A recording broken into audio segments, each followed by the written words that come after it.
How you going, guys, and welcome to this, the third installment in my series on Ratcon 2020, where I will be reviewing the player pack, the missions, the event itself. I'll be reviewing my list. I'll be reviewing the list of the event that wins the of the player that wins the event. Got it. I'll be reviewing all sorts of things to do with this event. I'm going to be doing full detailed coverage, and in today's episode or today's installment, we will be talking about my list, my expectations for the event, what I plan to do, the strategies that my list uses, the various stratagems and things in the list, and how it all sort of works together, and sort of the matchups that I'm looking forward to, the matchups that I'm worried about, and all those sorts of bits and pieces. So it's going to be a shortish video compared to the previous ones, because I'll be just going in a deep dive of my own list, but it should still be interesting, and for those of you running a similar faction, you might get some bits and pieces out of there. And for those of you who might be looking to verse me, you're going to get a bit of information here. I'm going to give away the farm to some extent, and it might make for some quite interesting games on the weekend. So without further ado, I'm going to pull out my army, we'll go through it together, and I'll walk you through everything.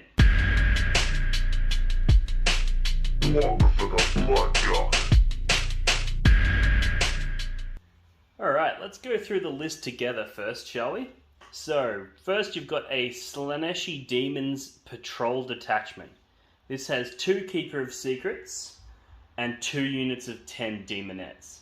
Now, both of those Keeper of Secrets, I've spent the command point to make an Exalted Keeper of Secrets.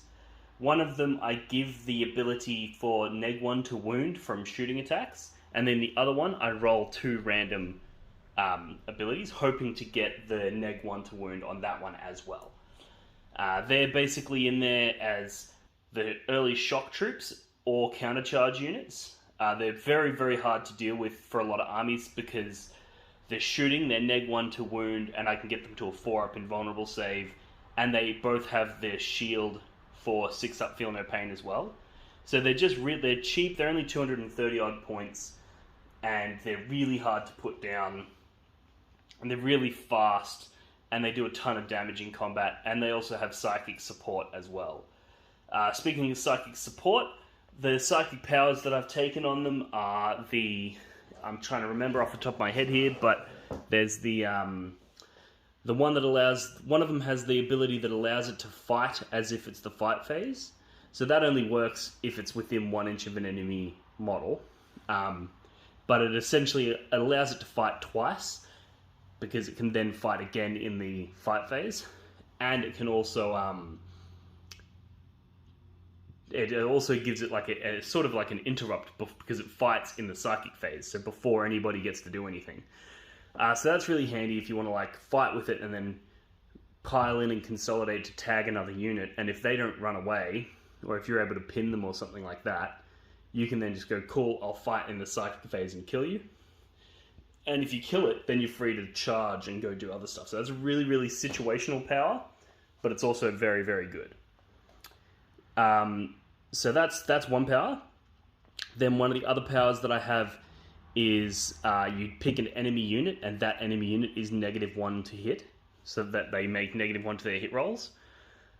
So that's really good if you're about to charge something and you're worried that it's going to do a ton of damage, or like say they've got something that can force you to fight last or something along those lines. You can make them -1 to hit and then charge in.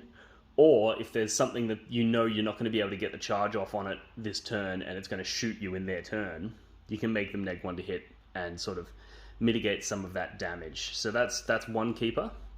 And then the other keeper has the psychic power where it does mortal wounds based on a roll compared to leadership, and then another one that reduces your leadership. I believe those were the 2 that I put on my list. And he's more just there as an additional damage dealer and debuff character, as well as, you know, a beat stick in his own right. For warlord traits and relics, because one of those keepers is my warlord, I make the one that has the -1 to wound exalted trait my warlord, and the one that rolls 2 random is not. That's mainly because I know that warlord is going to be hard to kill, whereas there will be games where the one that rolls 2 random are going to roll both aggressive traits, and that makes him easier to kill. So I make one of them hard to kill and make him my warlord, And he also benefits from the Warlord trait, obviously, and my relic. So that way both of those extra abilities are protected. The Warlord trait that I've given him is an aura, a 6-inch aura of -1 attack.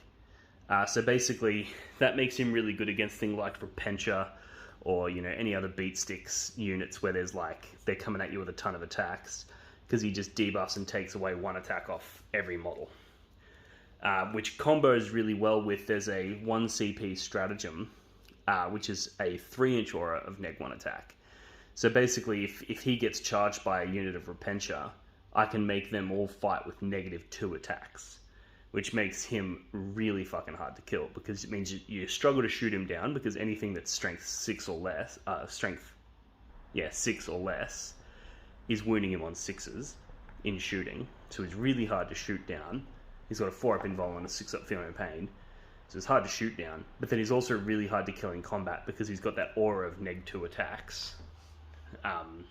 So it makes him just an all-round pain in the ass to deal with.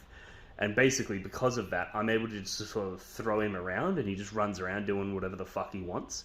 And because he does so much damage in combat as well, people put a lot of bullets into him, and a lot of those bullets are wasted. So that's the Warlord trait. And then the relic, I've given him the Forbidden Gem, which is basically, I roll in any phase, I can roll 3d6, and if I exceed the leadership of a nearby character, that character can't act for that phase, and all of the abilities on their data sheet don't take effect. So that's really nifty in the way that, you know, if you're about to get punched on by something really hardcore, you can turn it off. If you want to charge in, you can turn off the Silent King, for example, and that means that his aura of Fight Last doesn't work for that fight phase, which means then your Terminators can get in and scoop him out. Lots of different combos with that. It is rolling a leadership on 3d6 though, so it can be tricky, but that's also why I've taken the leadership debuff on the other keeper, because that just makes it a little bit easier to get that ability off. So that's my Chaos Demons detachment. Because it's pure Slaanesh, the keepers get advance and charge, which means they can move 14 plus d6 and then go for a charge, which means turn 1 charges are an absolute reality. And it also just means that if I do want to play the cagey game, I can keep them back, and people have to go, fuck, I have to stay like 30 inches away to be safe from those keepers. And at any point, the keepers can just fucking YOLO into the enemy. So they're really powerful. And the Demonettes are my backfield objective holders and my action monkeys, essentially. So they're going to be running around performing actions, holding backfield objectives, and screening out my backfield. That's pretty much all they're there to do. Next detachment is a Emperor's Children patrol, where we've got a Demon Prince with wings and a sword. And he has, for his psychic power, he has warp time. And then we've got a big unit of 20 Noise Marines as my mandatory troops choice. Now, these Noise Marines are kitted out to the absolute fucking teeth. So every single one of them has a Sonic Blaster, except for 2 of them who have Blast Masters, so they got maxed out on their special weapons.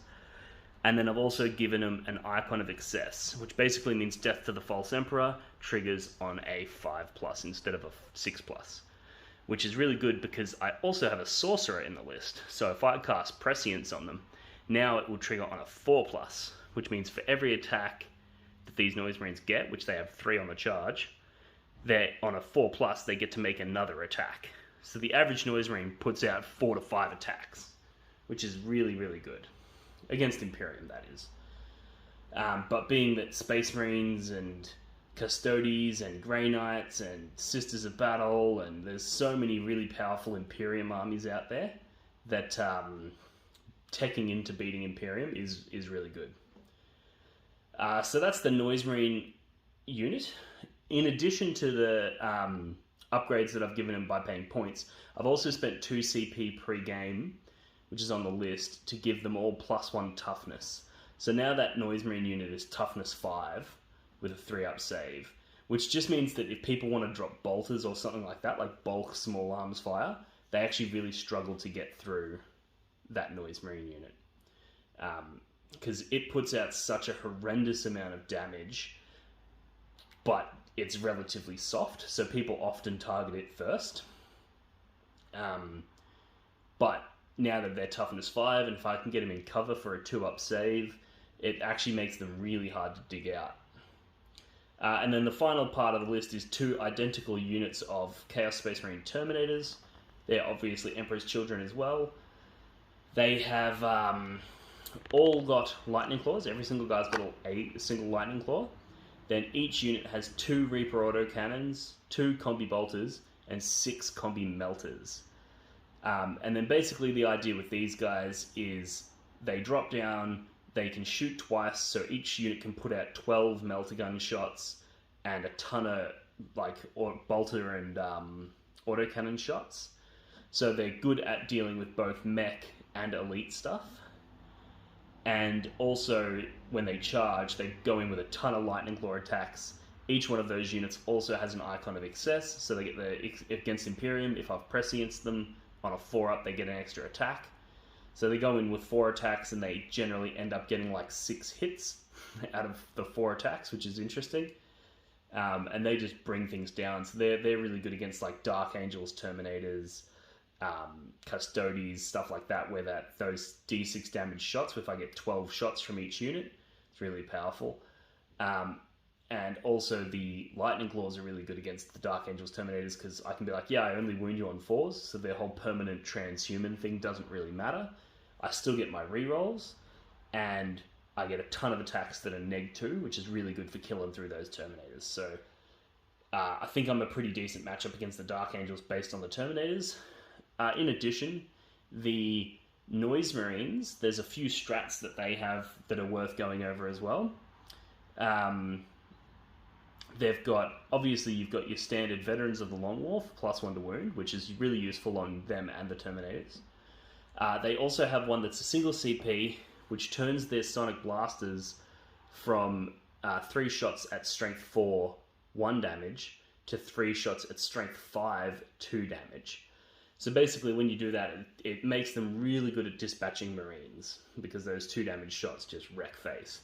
And it also means that they can kill big things, like they can kill a knight, because they're strength 5, so they're now, instead of winning it on 6s, they go to winning it on 5s. And then your Veterans of the Long War, now they're winning on 4s, and they're doing 2 damage. So against knights, these guys put in a lot of work. It's also worth noting they ignore cover, so even though they don't have any AP, ignoring cover a lot of the time is going to operate similar to AP1, because there'll be a lot of people hugging cover, so these guys are really good at rooting those out. And yeah, so that's how the Noise Marines operate. And then on top of that, they get to fight. They get to shoot twice for 2 CP. So there's quite a few CP investment there, but fuck me dead do they kill stuff. They get 3 shots each, so there's 20 of them, so 60 shots, and then they shoot again for 120 shots, all of which can be strength 5, 2 damage. So much fucking damage. And on top of that, they get to shoot when they die. So the amount of fucking hurt that unit can put out is phenomenal. So yeah, and then finally I've got a Sorcerer in the list, and he's basically just there to get prescience on the Noise Marines mostly, and the Terminators. And he also has Delightful Agonies, which gives one of those units a 5-up Feel No Pain as well, a 5++, or a 5-up Deny Wound, or whatever the fuck you want to call it these days. Yeah, so that's more or less the list. The highlights are going to be... there's one other strat that's worth talking about. And that is Honor the Prince, I think it's called. And what it does is, after rolling a charge, I can turn one of the dice into a 6. So this is so busted, and it essentially results in a 98% chance of making the charge from Deep Strike for the Terminators, where basically you roll 2 dice, and if either one of them is a 3 or higher, you turn the other one into a 6, and you auto-charge. And if neither of them are above a 3, so if you roll like a 1 and a 2, you can then spend a CP to re-roll it, and if either of the re-rolled ones are above a 3, you then spend a CP to turn the other one into a 6, and make the charge. So basically you have 4 attempts at rolling a single 3. And as long as you get that, you're in. So imagine it like a 3-up that you get to re-roll 3 times. It's sort of how it works. So yeah, the Terminators are able to deep strike in and automatically make a charge, and you can either drop them both at the same time, or you can stagger them. Drop one, shoot with it, shoot twice, charge, auto get in, and do damage, and then the next turn do it again. Or you can drop them together and just overload your opponent. So you got options there. But yeah, so that's the list.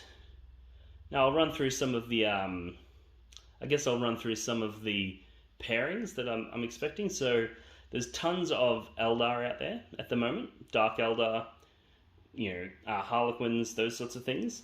They present a really interesting game because a lot of them get rerolls to wound against Slaanesh.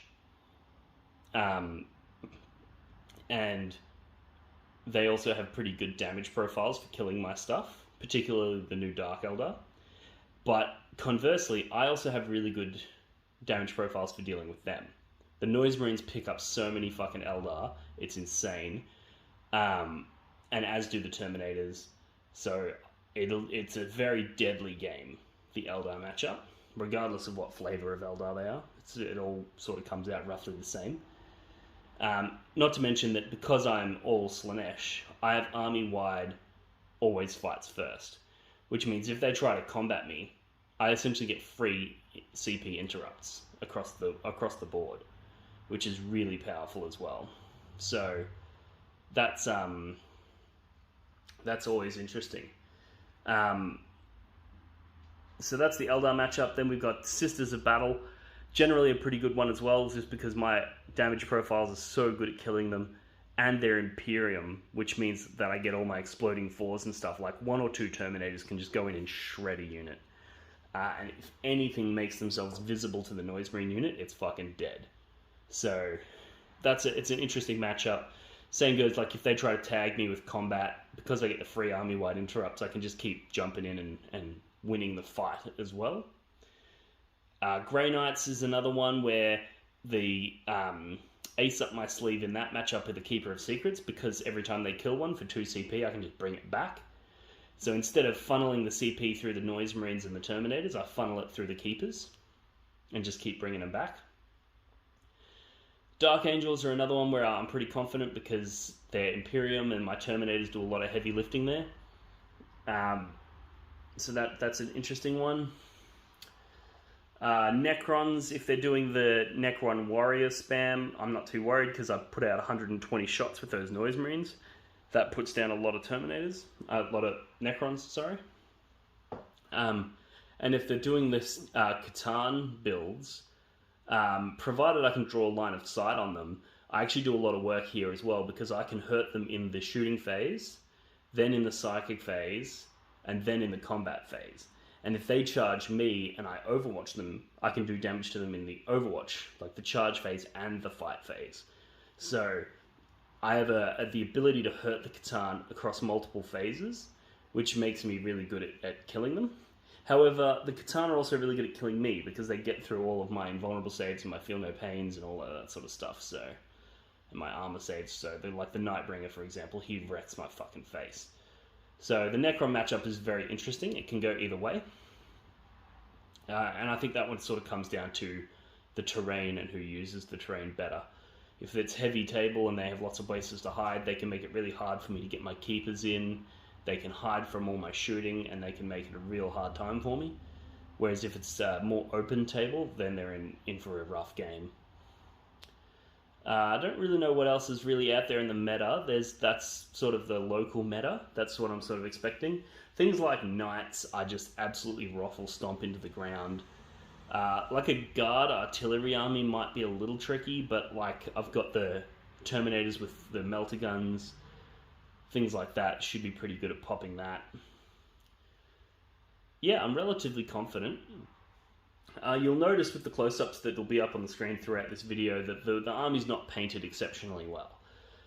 These Terminators were just kit bashed out of literally just garbage that was in my bits box. I literally just was like, you know what, I want to run 3 units of Terminators, which I ran for the ITC champs a couple months back. I wanted to run 3 squads of Terminators with Lightning Claws and Combi Bolters, so I literally just poured my bits box out and just went, yep, there's some Terminator legs, there's some fucking, half of them have got Imperial arms, Most of the lightning claws are just fucking power fists with pieces of crap stuck to the back of them to make them into claws. So it looks a bit, a bit sloppy, I'm not going to lie. I'm not going to act like it's fucking pro-painted. But I do actually think it looks cool, and I think it sort of fits the chaos vibe of, like, they're living in the warp, everything around them is fucked. Of course their armor's not in good nick. Of course they're making makeshift weapons. Like, they've got to do what they've got to do. They're renegades. They don't have all the new Imperials toys. They don't necessarily have access to Forge Worlds that are able to shit out armor for them. So yeah, it's not the best looking army, but I think it looks good enough. It's got some cool stuff in there, so hopefully I'll get a relatively decent paint score. It's out of 1650 for paint. I'm expecting probably around the 600 to 700 mark.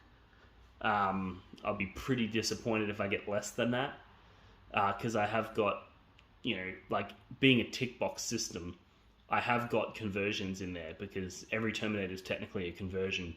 Those Noise Marines all have converted sonic blasters and stuff, so there's conversions in there that tick that box. There's, like, lighting effects on all the lightning claws, so that ticks that box. Even though it's done very poorly, it still ticks the box, and a lot of the paint score rubric is tick box, so I'll be expecting a relatively decent paint score. However, I'm not expecting anything for, like, quality, so it'll be interesting the way that turns out. But basically, because I'm expecting a paint score of less than 1,000, I'm not expecting to be able to even podium at the event, because the theory is that it's 80 players and 5 rounds. So the theory is that there'll be at least 3 players that'll go undefeated, and then it'll come down to who has the better paint score out of those 3 people to determine the order of the podium. And I will not have the better paint score out of those 3. And because I'm under 1,000 points of paint score, I could actually win all 5 games, and somebody with a better painted army could win 4 games and lose 1. But if they get more than 1,000 for their paint score, that'll actually overtake me, and that'll put them in a bracket above mine. So I'm expecting that there'll be quite a few people that'll go 4. Hypothetically, if I go 5-1, which I'm not expecting to, but if I go 5-1, 5-0, and win every game, I still think it's entirely possible that I'll come, like, 6th. So, which is one of my critiques of this event. I think they should have kept the paint score as a pure tiebreaker instead of letting it allow people to leapfrog one another, because it sort of takes the prestige out of the battles. But it's still cool, so I'm not too concerned. I'm mainly going there for a weekend away with the boys, which is going to be a ton of fun, and also just to generate a bunch more content for you guys. So for those of you who aren't able to make it, but you might be in lockdown somewhere around the world, and you want to see what's happening in the tournament scene in a country that's not currently in lockdown, well, this could be your opportunity. So I'll be sharing some live streams on the day over on my Facebook page. That'll be where the live streams will be, and just talking to people and reviewing the games. And I just really want to get in there and enjoy the hobby. I'm not too concerned about my placings. There's a couple of people that I'd like to place higher than, just for bragging rights. There's a few people that if they place higher than me, I know they're going to rub it in my face. So we'll see how we go. But yeah, I look forward to it. I think it's going to be a good event. As for the overall strategy of the list, I'm not sure if I covered this in enough detail, so I'm just going to go over that a little bit further. Basically, the idea is, more often than not, I deploy the Noise Marines and the Demon Prince and the Demonettes all somewhere central in my deployment zone that's out of line of sight. So if there's a ruin or something in my deployment zone, that's where they go. More often than not. Not every game, but more often than not. And then the 2 Keeper of Secrets, they go up on the front line. And the Terminators go in deep strike. And the idea there is that the Keeper of Secrets are there to attract fire. I don't necessarily expect them to do much damage. They're there to attract shooting and keep the Noise Marines alive. And then in my turn, the Noise Marines move out from behind their cover, and then they do so much damage that the opponent sits there thinking, why did I put so much effort into trying to kill a Keeper when there's this Noise Marine's putting out 120 strength 5 2 damage shots. So that's the sort of the goal there. And then what will generally happen is they'll realise in their turn 2 that they fucked up, and they'll redirect all of their firepower to the Noise Marines, and that's when the Terminators drop in.